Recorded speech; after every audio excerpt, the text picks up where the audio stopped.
Listen closely, because this moment is not accidental. Right now, as you are listening, something that already belongs to you is waiting to be claimed. Your promotion, your healing, your peace, your purpose, your breakthrough. These things are not imaginary, and they are not delayed because you are unworthy. They have been promised, declared, marked with your name. But between promise and possession, there are always walls. Walls of limitation, walls of past failure, walls built by fear, trauma, rejection, and time. And guarding those walls are giants, voices that speak loudly in the mind. Doubt whispers, "You've tried before." Fear screams, "You're not strong enough." Logic argues, "This doesn't make sense." But history records a man who stood before the most fortified city of his time, Jericho, a city with walls so thick that houses were built inside them, a city that had never fallen. And this man did not bring siege engines. He did not bring ladders or battering rams. He did not even bring a clever military strategy. He brought obedience. He brought faith. He brought a strategy that did not originate in human reasoning. His name was Joshua. Joshua understood something most people miss. What God promises, he already considers done. The battle is not to create victory, but to align with it. After 40 years of wandering, delay, frustration, and burial of an entire generation, Israel finally stood at the edge of Canaan. The promise was in front of them, but fear was still behind them. And God spoke to Joshua 3 times. Be strong and courageous. Be strong and courageous. Be strong and courageous. Joshua 1:6, 7, 9. Why 3 times? Because fear does not die quietly. It must be confronted repeatedly. Courage is not the absence of fear.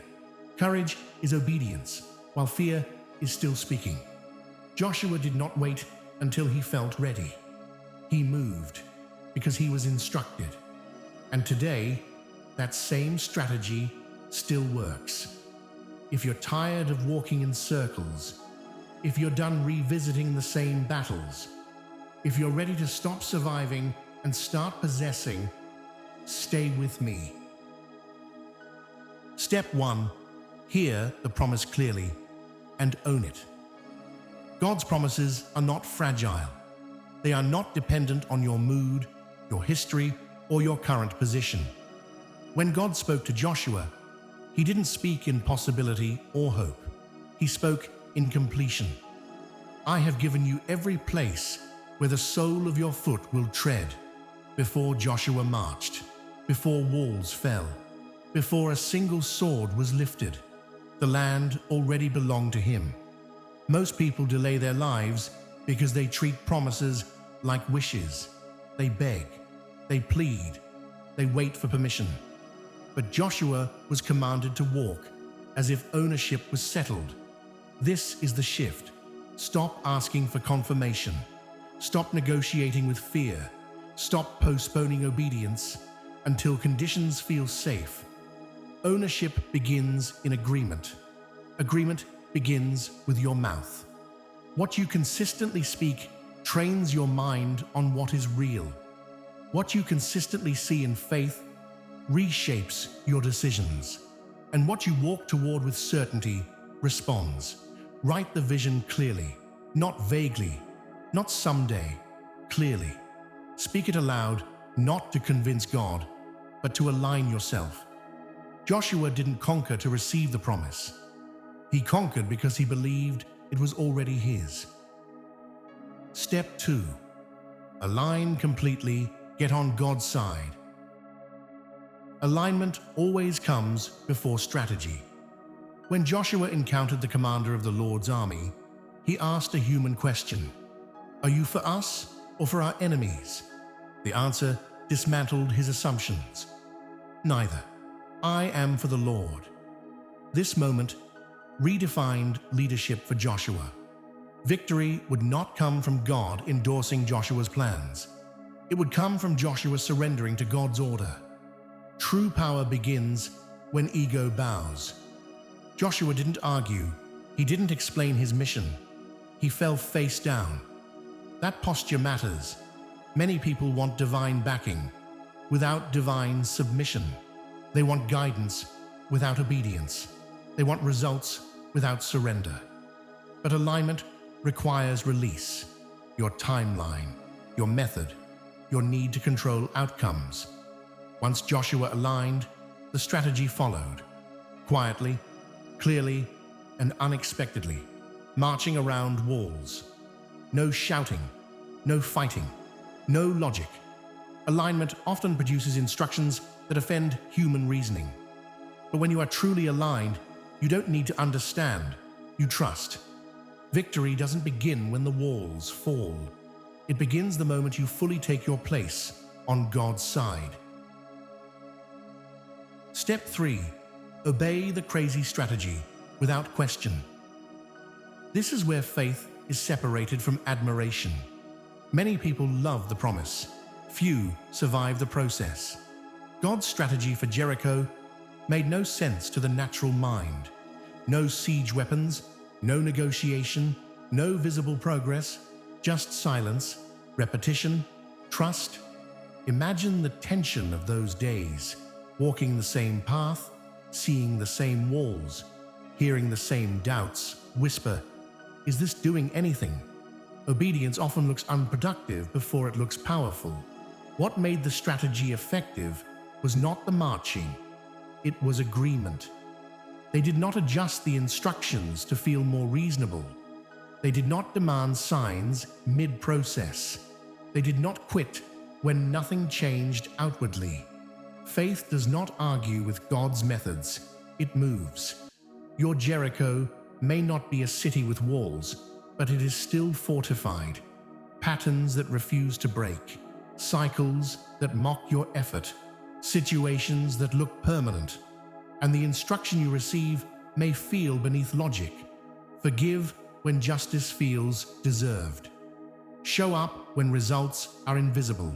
Speak life when silence feels safer. Give when holding back feels wise. The breakthrough is not delayed because the strategy is weak. It is delayed until obedience is complete. They marched when nothing happened. That was the test. Step 4. Celebrate before the breakthrough. They shouted before the walls fell. That detail matters. Praise is not denial of reality. It is alignment with a higher one. It is saying, "I trust what God said more than what I see." Celebration before evidence is not emotion. It is covenant confidence. In the silence of the march, praise was being stored. On the seventh day, it was released. Walls don't fall when fear leaves. They fall when faith speaks. This is why gratitude feels hardest right before change, because praise challenges the illusion that the wall is in control. Celebrate while the situation still looks unchanged. Thank God while the answer is forming. Rejoice while the process is incomplete. The shout does not break the wall by volume. It breaks it by agreement. When faith and obedience meet celebration, resistance collapses. The walls that stood for generations did not fall slowly. They fell suddenly. Not because people were strong, but because they trusted the strategy all the way through. Step 5. Take what is yours. No apologies. When the walls of Jericho fell, the story did not pause. Joshua did not linger at the miracle. He moved forward. This is where many people misunderstand faith.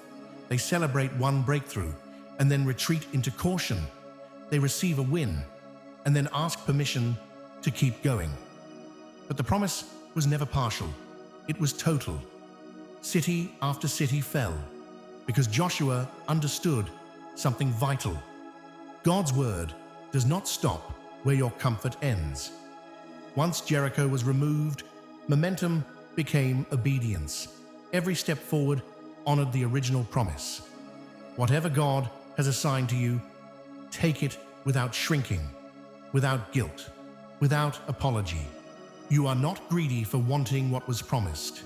You are not proud for expanding into what was prepared.